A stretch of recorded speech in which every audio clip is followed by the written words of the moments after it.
à toutes et à tous, c'est Kim Garros qui vous parle. Pour les passionnés d'EBP ou simples curieux, et parce qu'il ne devrait pas être difficile de se tenir au courant des dernières avancées scientifiques, Physio Network France et l'agence EBP vous offrent ce podcast.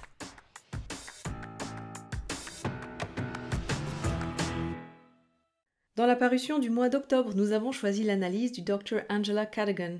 Intitulée « La position préférentielle de l'épaule permet de mieux isoler l'activité du supraépineux par rapport au test classique de la canette vide ».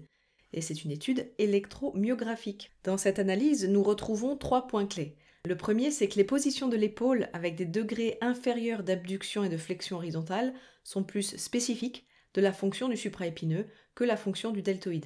Le deuxième point clé, c'est que la rotation externe de l'humérus renforce l'activation du supraépineux par rapport à la rotation interne. Et enfin, le troisième point clé, c'est que la position optimale pour tester le supraépineux, où la contribution du deltoïde est minimisée, est l'abduction contre résistance, réalisée à 30 degrés d'abduction combinée à 30 degrés de flexion horizontale et de rotation externe. Alors quels sont les contextes et les résultats ? Les déchirures de la coiffe des rotateurs, en particulier le tendon du supraépineux, sont une cause fréquente d'invalidité chronique de l'épaule, et certaines déchirures, telles que les déchirures traumatiques de la coiffe des rotateurs, peuvent nécessiter une réparation chirurgicale précoce. Il est important de les identifier rapidement pour éviter tout retard dans l'accès à un traitement approprié. L'évaluation clinique des suspicions de déchirure du supraépineux repose sur des tests de force musculaire. En outre, plusieurs tests dits spéciaux, notamment les tests de la canette vide, empty can test, et de la canette pleine, full can test, sont couramment utilisés dans le diagnostic des déchirures de la coiffe des rotateurs. Cependant, la précision diagnostique de ces tests reste variable dans le meilleur des cas. Première référence. L'une des raisons peut être l'incapacité d'isoler le supraépineux du deltoïde dans le test, ce qui peut masquer la douleur ou la faiblesse du supraépineux.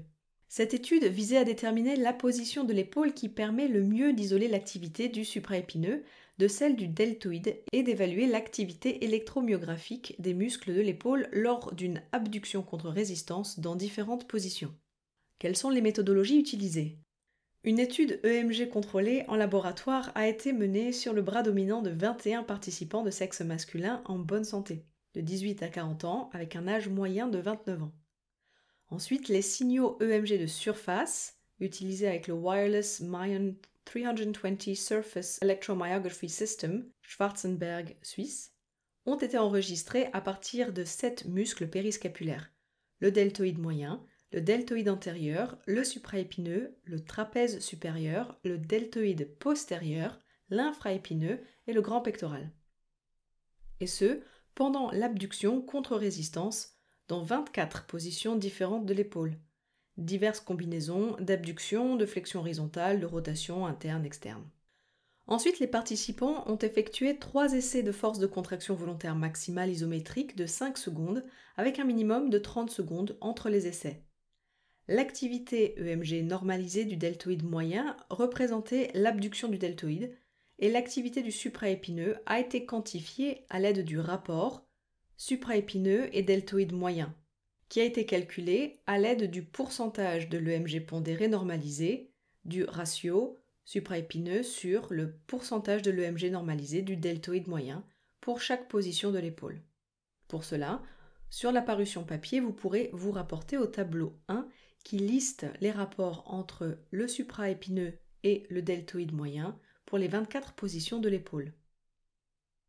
Quels en ont été les résultats ? Le rapport supraépineux sur deltoïde, représentant la contribution de l'activité du supraépineux par rapport au deltoïde moyen, a augmenté avec des degrés inférieurs d'abduction de l'épaule, des degrés inférieurs de flexion horizontale et des rotations humérales externes, par opposition à une rotation interne. Le rapport du supraépineux sur le deltoïde, le plus élevé, qui est de 3,4, a été mesuré dans la position d'abduction de 30 degrés combinée à une flexion horizontale de 30 degrés et à une rotation externe. Pour ce point, il y a une vidéo associée sur la parution numérique de cet article.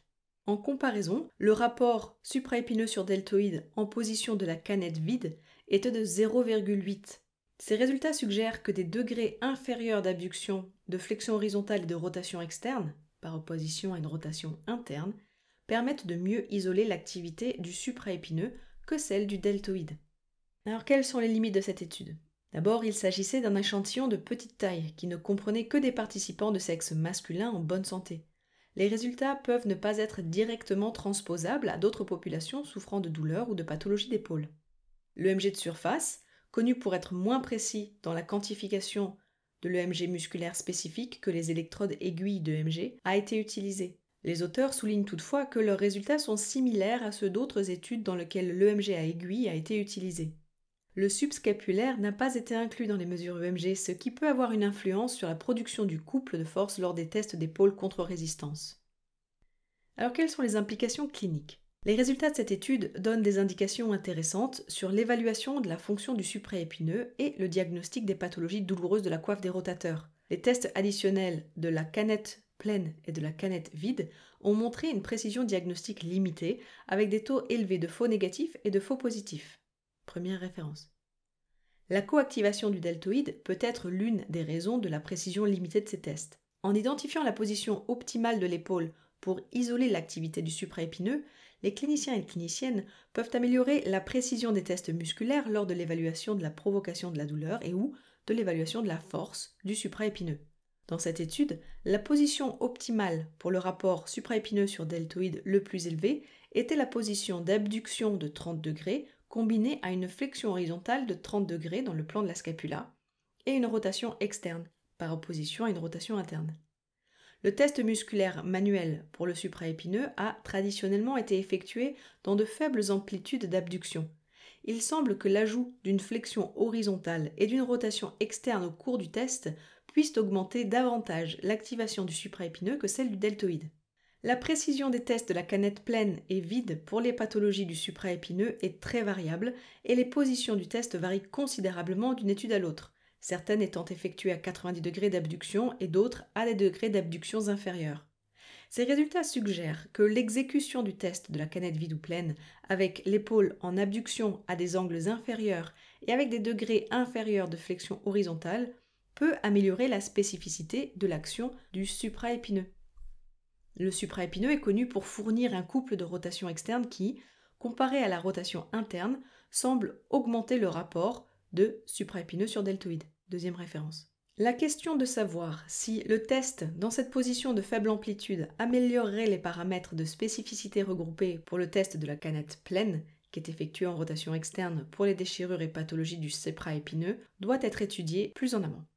Il est important de noter que le diagnostic des déchirures du supraépineux ou d'autres déchirures de la coiffe des rotateurs repose sur une évaluation complète, comprenant les antécédents de la personne, un examen physique et des études d'imagerie, si cela peut modifier la prise en charge, par exemple en cas d'orientation vers un centre orthopédique. Le diagnostic ne peut pas être posé sur la base d'un seul test. Néanmoins, l'optimisation de la position de l'épaule pendant le test de force musculaire et la prise en compte du rapport supraépineux sur deltoïde peuvent améliorer la spécificité de ce test et faciliter la prise de décision clinique. Par rapport aux autres positions utilisées dans cette étude, le test d'abduction contre résistance à des degrés inférieurs d'abduction de l'épaule, à des degrés inférieurs de flexion horizontale et en rotation externe par opposition à une rotation interne, a augmenté l'activité du supraépineux tout en minimisant l'activité du deltoïde.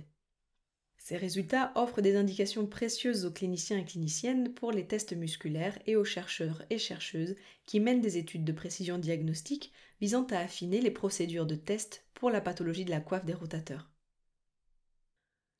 Cette analyse se base sur un article Kishkunasatian, Niomka, Worastanarat, Vishtrakarnrung de 2023.